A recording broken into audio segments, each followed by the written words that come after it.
Hi there. I'm really fired up today. Okay, so I had to go back to tidy up my previous property to be all fit for the next tenant. And yeah, look, I was taking some stuff down the drive, and I got to chatting to one of my neighbours on the end of the apartment block. And I'd passed him a few times. He's a great guy. He's always been nice to me, and I learned a very valuable lesson. I've always been nice to him, and as I said, he's got a good heart. But I didn't really know to what extent that good heart went. So, he comes across as, an upstanding, hardworking sort of Melbourne citizen. He's a tradie, and he loves a beer.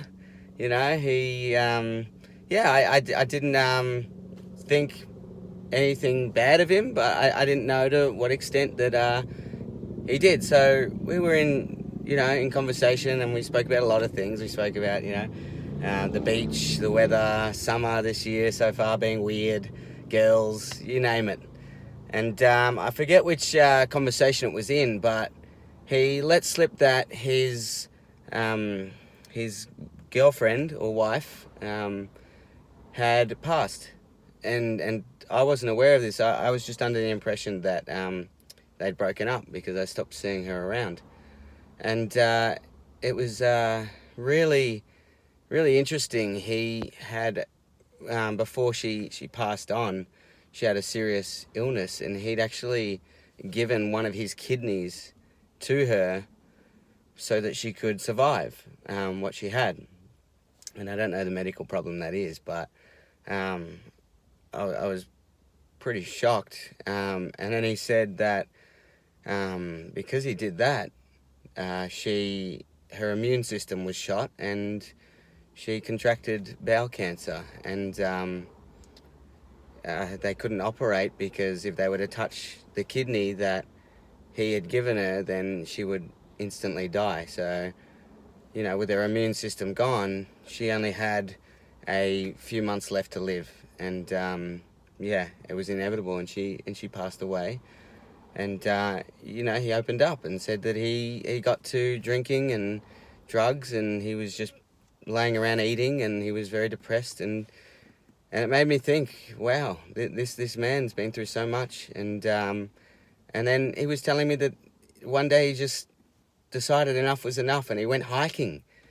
And then he started, going out and cycling and starting to live his life and stop feeling sorry for himself.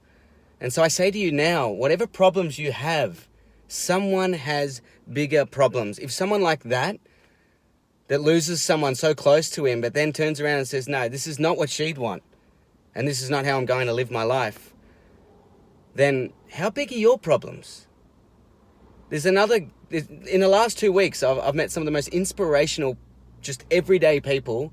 There's another girl I met in the USA who is going through some problems. So her daughter is now facing prison.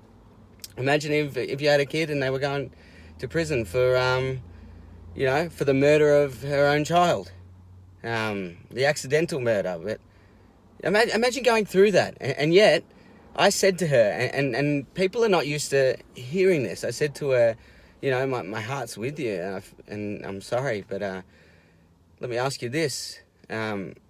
Would you like your problem to defeat you or define you? And you've got to ask yourself that. No matter what problem you have, will your problem defeat you or define you? And she said that broke her to tears, because you can imagine the amount of people that are just throwing sympathy at them and all that, saying, just take it easy, don't do anything. She needs to get out of that. And I said to her, what if you inspired every single person that was facing their daughter or son potentially going to prison, or just something awful happening to them, and using that to inspire all the people that are in the same position as you? You will move mountains. So if ever you're having a bad day and you think everything's against me, oh my God, I cannot believe I got in trouble for talking too much. Oh, I can't believe my shifts got cut by 2 hours. Oh, I can't afford my groceries. How bad are your problems really? Listen to those stories and ask yourself if you really have problems or if you're just sooking. So I'm going to leave you with that.